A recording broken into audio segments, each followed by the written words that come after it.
வணக்க நண்பர்களே, நலமே நலம் தரும் உணவு சேனலுக்கு உங்களை அன்புடன் வரவேற்கிறோம். இன்னைக்கு நம்ம பார்க்க இருப்பது ஆன்மீக மாதம் ஆன ஆடி மாதத்தில் என்னென்ன சிறப்புகள் இருக்குன்னு பார்க்கலாம் வாங்க. வணக்கம் நண்பர்களே, அறிந்து கொள்வோம் ஆடி மாதத்தின் 40 சிறப்பம்சங்கள். வாங்க விரிவாக பார்க்கலாம்.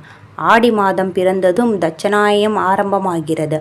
ஆடி முதல் மார்கழி வரை தட்சநாய காலமாகும். அதாவது சூரியன் தெற்கு பக்கமாக வலம் வரும். இந்த புண்ணிய காலகட்டத்தில் மக்கள் புனித நதிகளில் நீராடுவது மிகவும் விசேஷம். ஆடி மாதத்தை கணக்கிட்டுத்தான் பண்டிகைகளின் தொடக்கம் ஏற்படுகிறது. ஆடி மாதம் முழுவதும் கிராமப்புறங்களில் காவல் தெய்வமாக விளங்கும் மாரியம்மன், ஐயனார் அப்பன், மதுரை வீரன், மடச்சாமி, கருப்பண்ணசாமி போன்ற கிராம தேவதைகளுக்கும் பூஜைகளும் விழாக்களும் நடைபெறும். ஆடி மாதத்தில் நெல்லை மாவட்டம் சங்கரன் கோவிலில் 12 நாட்கள் அம்மனின் ஆடி தபசு திருநாள் மிக கோலாகலமாக கொண்டாடப்படுகிறது. ஹரியும் சிவனும் ஒன்றே என்ற தத்துவத்தை உலகிற்கு உணர்த்த இந்த விழா நடத்தப்படுகிறது. ஆறு மக்களின் ஜீவ நாடியானதால் அதில் ஆடி மாதம் புது நீர் வருவதை கொண்டாடுவது பல நூற்றாண்டுகளாக தமிழர் மரபாக உள்ளது. ஆடி மாதத்தில் சிவனின் சக்தியை விட பார்வதியின் சக்தி அதிகமாக இருக்கும் என்பது ஐதீகம். தமிழ் மாதங்களில் ஆடி மாதத்தில் தான் அதிகபட்ச அளவுக்கு அம்மன் கோவில்களில் திருவிழா நடைபெறுகிறது. எனவே ஆடி மாதத்துக்கு அம்மன் பக்தர்களிடம் தனி மரியாதை உண்டு. கேரளாவில் ஆடி மாதத்தை ராமாயண மாதமாக அம்மாநில மக்கள் கருதுகிறார்கள். ஆடி அமாவாசை அன்று மறைந்த முன்னோர்களுக்கு பிதுர் கடமைகளை செய்தால் ஆண்டு முழுவதும் கடன் கொடுத்த பலன் கிடைக்கும். ஆடி பௌர்ணமி தினத்தன்று தான் ஹைகிரீவர் அவதாரம் நிகழ்ந்தது. எனவே ஆடி பௌர்ணமி தினத்தன்று வைணவ தலங்களில் சிறப்பு வழிபாடு நடைபெறும். தமிழ்நாட்டின் பல பகுதிகளில் அம்மனுக்கு பலவித காய்கறிகளால் ஆன கதம்ப சாதத்தை படைப்பது ஐதீகமாக உள்ளது. ஆடி மாதம் சுக்ல தசமியில் திக் தேவாத விரதம் இருக்க வேண்டும். அன்று திக் தேவதைகளை அந்தந்த திதிகளில் வணங்கி பூஜித்தால் நினைத்தது நடக்கும். ஆடி மாதம் சுக்லபட்ச ஏகாதேசி முதல் கார்த்திகை மாத சுக்லபட்ச ஏகாதேசி வரை மாச உபவாசம் இருப்பது குடும்பத்தில் அமைதி ஏற்படுத்தும். ஆடி மாதம் கிராம தேவதைகளின் கோவில்கள் உட்பட திறக்காத எல்லா கோவில்களும் திறக்கப்பட்டு பூஜைகள் நடைபெறும் என்பது குறிப்பிடத்தக்கது. ஆடி செவ்வாய்க்கிழமைகளில் கோவில்களில் எலுமிச்சை பழ விளக்கு ஏற்றினால் கூடுதல் பலன் கிடைக்கும். ஆனால் எலுமிச்சை பழ விளக்குகளை ஒருபோதும் வீட்டில் ஏற்றக்கூடாது. ஆடி மாதம் வளர்பிறை துவாதேசி நாளில் தொடங்கி கார்த்திகை மாதம் வளர்பிறை துவாதேசி நாள் வரை பெண்கள் துளசி பூஜை செய்து வந்தால் நினைத்தது நடைபெறும். வீட்டில் சகல செல்வங்களும் குமியும். கன்னியாகுமரி மாவட்டம் தோவாளை என்ற ஊரில் முருகன் கோவில் உள்ளது. ஆடி மாதம் கடைசி வெள்ளிக்கிழமை அங்குள்ள முருகனுக்கு கூடை கூடையாக மலர்களை கொட்டி மலர் அபிஷேகம் செய்வார்கள். இதை அந்த பகுதி மக்கள் ஆடையில் மலர் முழுக்கு அழகு வேல் முருகனுக்கு என்று சொல்வார்கள்.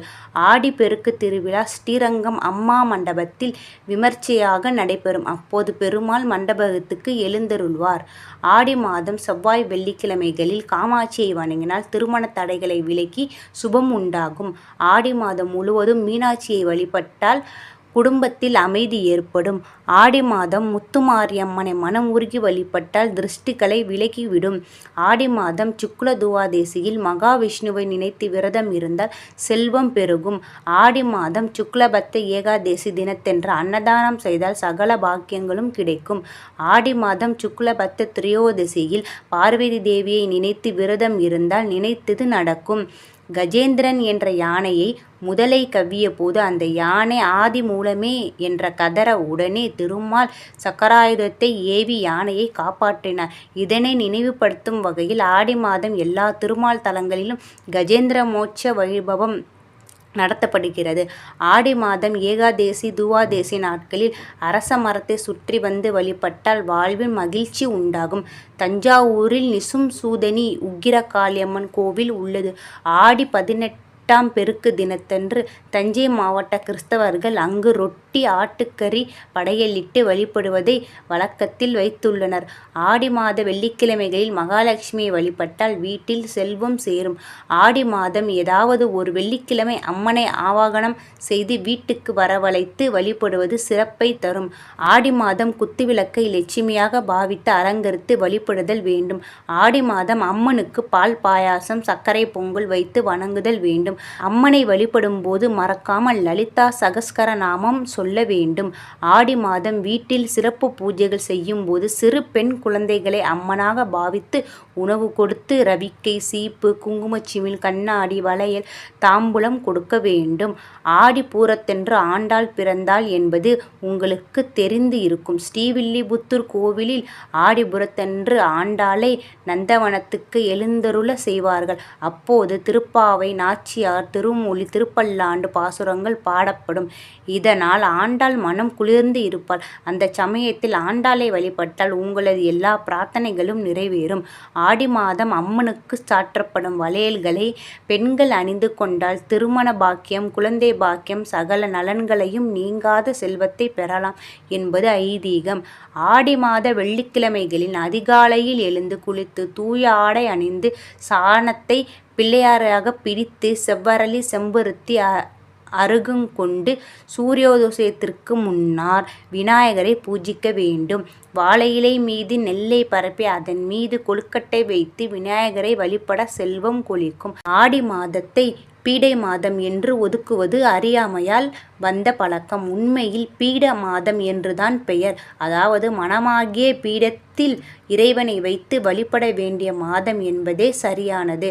ஆடி பௌர்ணமி என்று சிவபெருமானுக்கு திரட்டுப்பால் அபிஷேகம் செய்து கருப்பு பட்டாடை, 100 முத்துக்களை கோர்த்த மணிமாலை, கரு ஊமத்தம் பூமாலை அணிவித்து மூங்கில் அரிசி பாயாசம் படைத்து வழிபட்டால் எப்பேற்பட்ட பகையும் விலகும். பொதுவாக வெள்ளிக்கிழமைகள் அம்பாளுக்குரிய சிறந்த நாளாகும். இதோடு அயனத்துக்குரிய சிறப்பும் சேருவதால் ஆடி மாதத்தில் வரும் வெள்ளிக்கிழமைகள் அம்பாளுக்கு தனிச்சிறப்பு கொண்டவையாக கருதப்படுகின்றன. இந்த ஆடியோ கேட்டதற்கு மிக மிக நன்றி. நிறைய பேருக்கு ஷேர் பண்ணுங்கள், சேனல் சப்ஸ்கிரைப் பண்ணுங்கள். வேற ஒரு ஆடியோட வீடியோவோட நம்ம சந்திப்போம். வாழ்க வளமுடன், வளர் நலமுடன், வாழ்க பல்லாண்டு. வாழ்த்துக்கள். நன்றி, வணக்கம்.